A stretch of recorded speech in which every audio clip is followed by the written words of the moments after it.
Well, here's one that's going to make some of you happy. This person says, I've been hoping you would do more watercolor videos. Well, we're set up to just do that. She says, I'd like for you to show us how to use watercolor brushes. None of my teachers have ever shown me that. Huh, yeah, well, let's do something about that.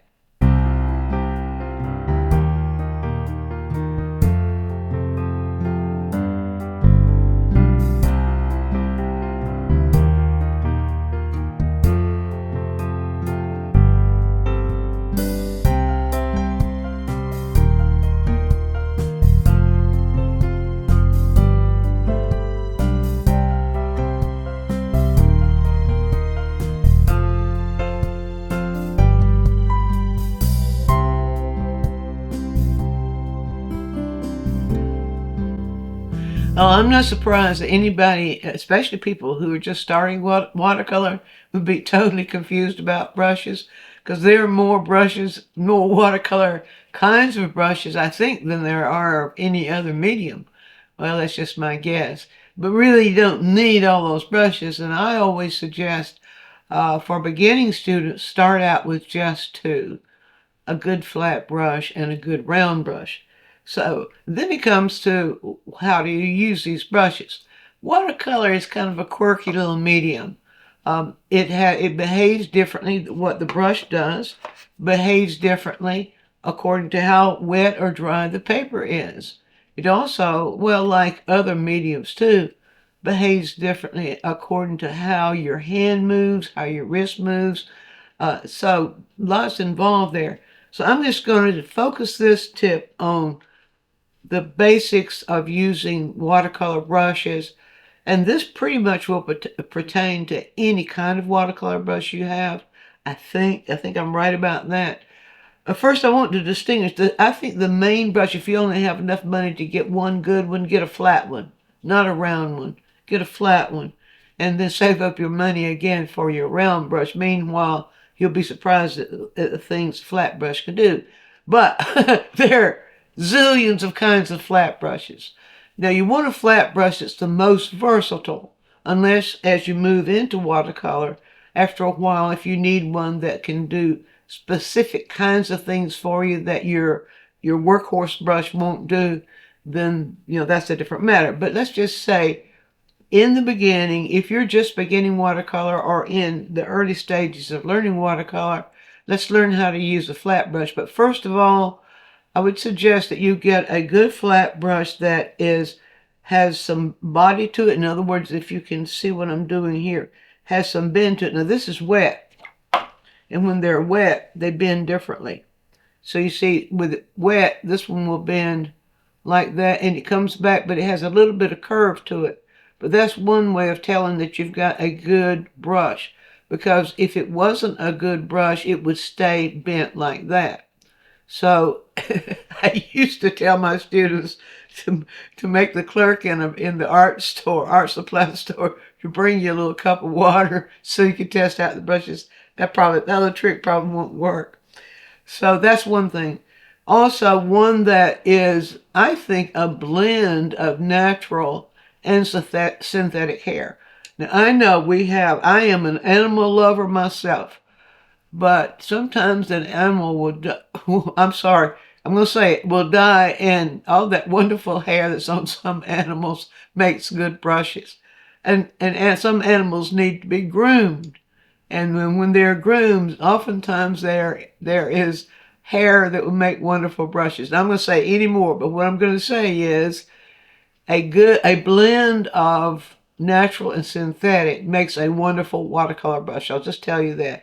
Now, the brush the flat brush that has been my favorite for not just years but decades, I think since it first came out, which was quite a while ago, is Cheap Joe's Dreamcatcher Flat.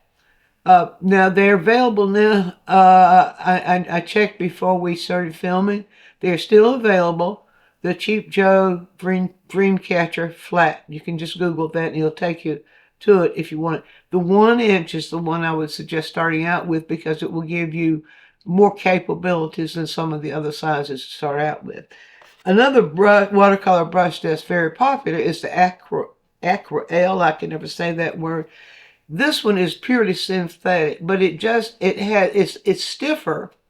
It's stiffer than the ones that are either blends of natural hair or pure natural hair. But this one, you see, will just make the brush mark a little too precise for especially for creating washes. So I won't go real deep into that now, but so I'm going to put this one aside for the moment and show you some things about the flat brush. First of all, the best way to handle flat brushes. Okay, now we get down to what the brush can do on the paper. So this paper is the Arches 140 cold press. That's important because different papers will take the brush strokes in different ways. We don't need to go in that right now because it would just make the quick tip too long. But this is a good standard paper, the Arches cold press 140 pound. So that's the paper I would suggest to start out with. And then what to do. Okay, we'll start with, first of all, for a brush to behave properly, your watercolor paints need to be activated.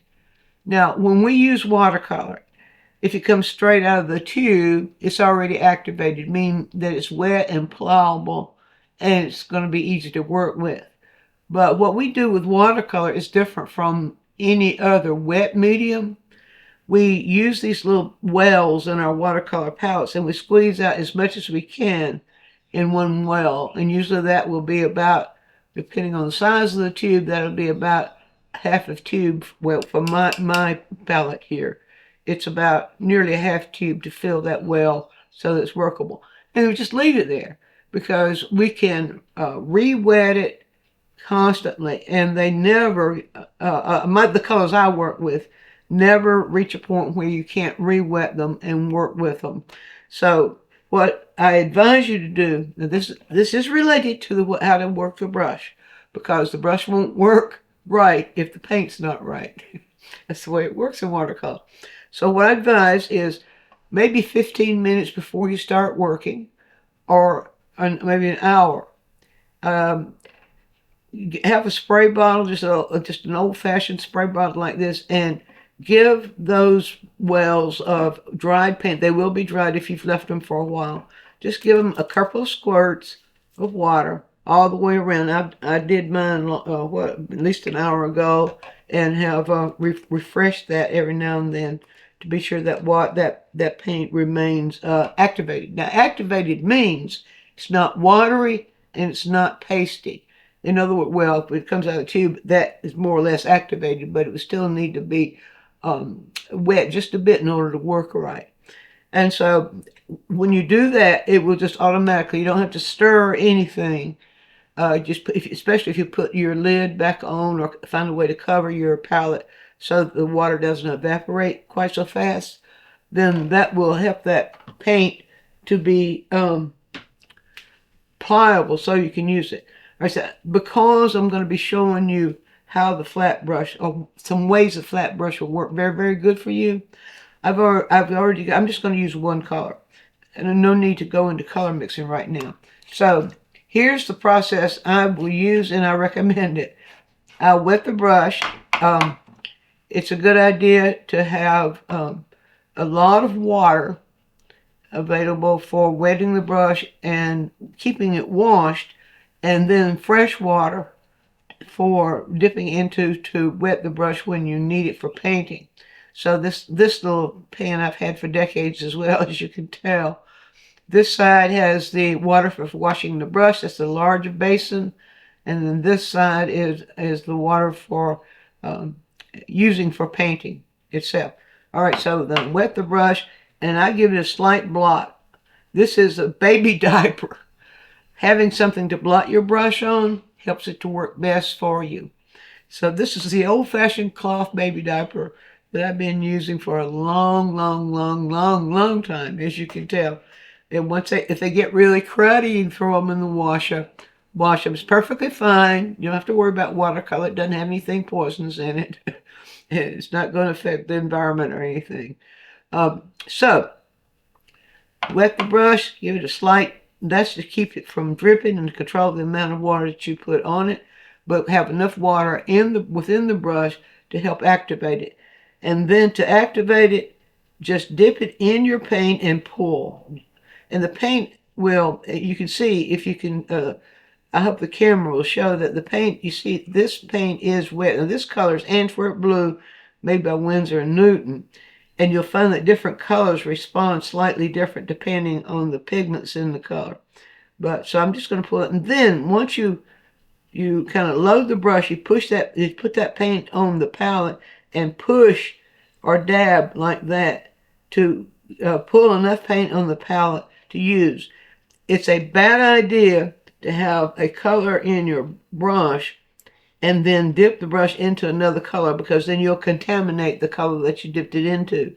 So to use the color, it's better to always have a dip into each well with a clean brush, not one that's got color in it, so that you don't contaminate your color, and then you won't know what color you've got to work with. Right, so we're constantly having to replenish this little pile that we pull out. So I will, if depending on the size of painting I'm working on, I will usually pull out a good bit.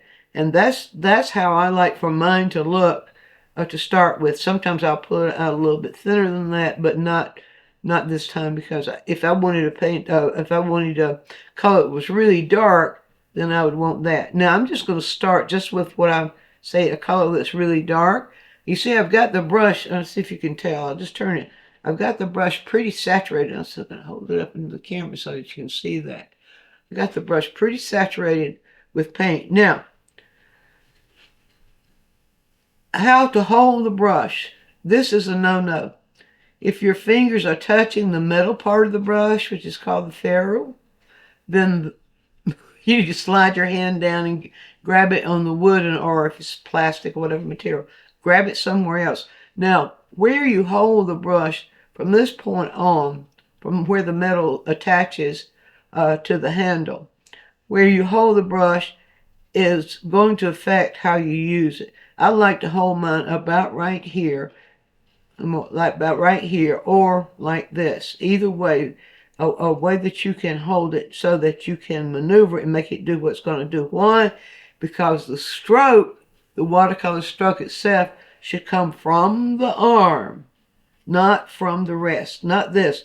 If you use this kind, you're going to have a variation on the amount of paint that goes down. If you use this, where you're just using your shoulder, holding the brush in place and pulling it like this, I'll give it a couple of pulls, but don't stroke it more than about 3 times, because if you stroke it too much, then it begins to sink into the paper and give you streaks and stuff. All right, so just pulling the brush, giving a little tug, and holding it about a 45-degree angle, something like that. Not like this. If you hold it up like that, you're going to get a road scraper. And so it's better to hold it down like this. Just get in the habit, find that 45-degree angle. Give it a very slight tug against the paper. A no-no would be this, you see? Because if you push it too hard, where you're bending that brush right there, or where you're stroking it right there on the bend of the brush, you see what happens? It pulls streaks, and it also damages your paper.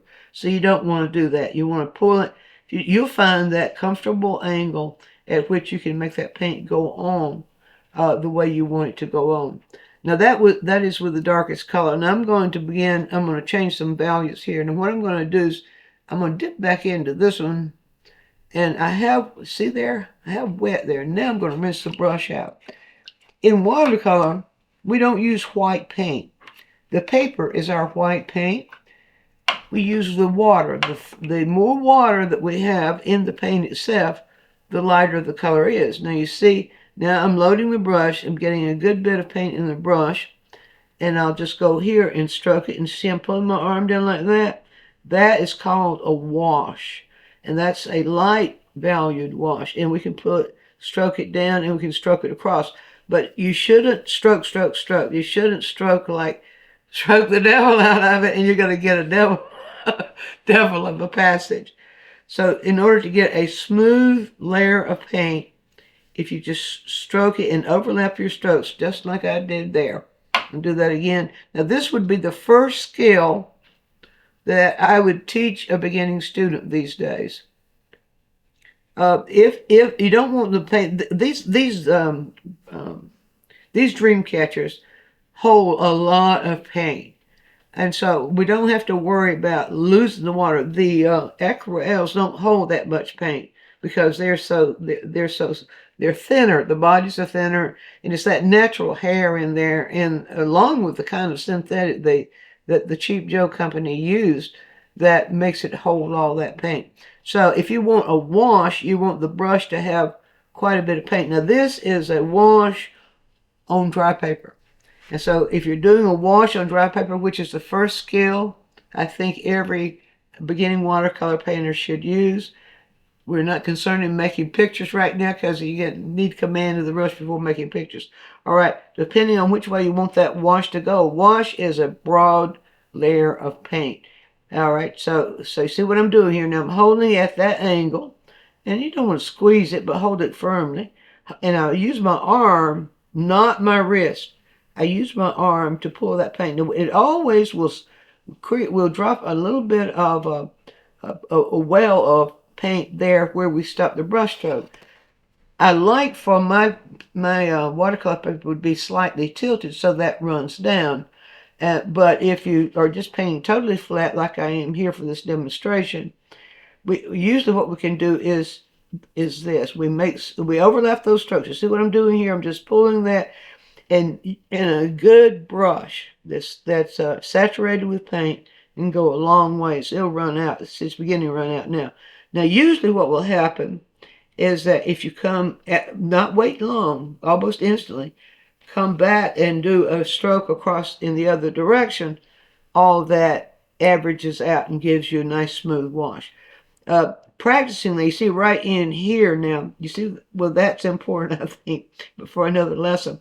Whenever a wet layer of paint or a wet brush goes into a layer that's beginning to dry, has lost its gloss already, then if this one is drier than this one, it sucks the paint into it, and it creates this little lacy pattern that watercolor painters detest.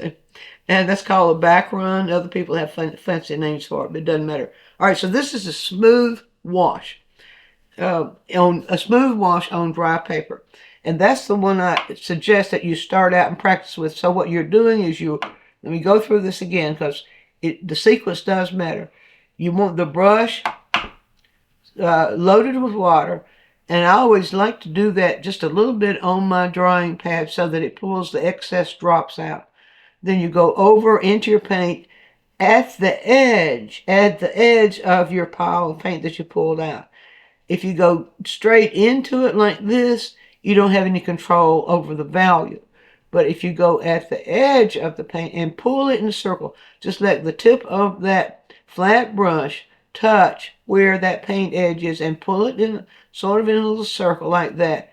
And maybe a circle clockwise and counterclockwise like that. And you can see the value. You can see something of what the value is going to be right in this outside layer here. And so now, sometimes if it really gets saturated, if you see a drip like that, it's not a bad idea just to touch your drying pad. You have to find that. And one more time, here we go.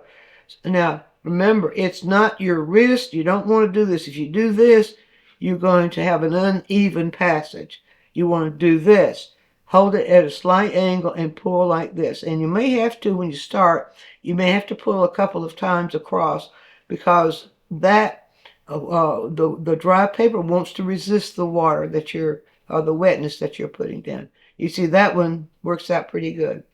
And then when you see the paint beginning to run out, you quickly load it again from your pile of paint here, your pile of the value that you want, the palette, your mixture, and then you continue. Now, I hope I didn't wait too long. You don't want to wait long because the minute we put a stroke down in watercolor, it begins to dry.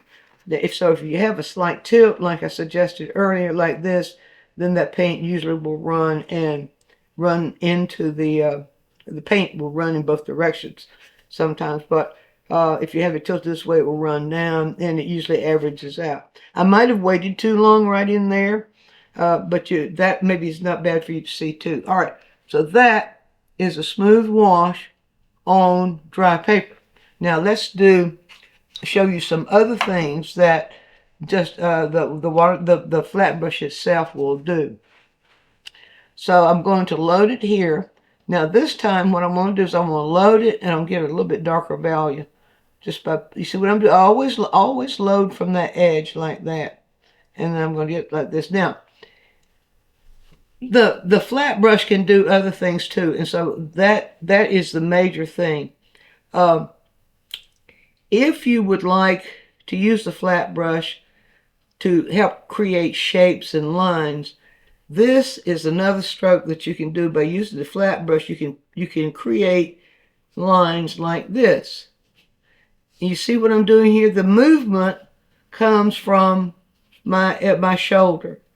It doesn't come from my elbow. If I do this, you see what happens?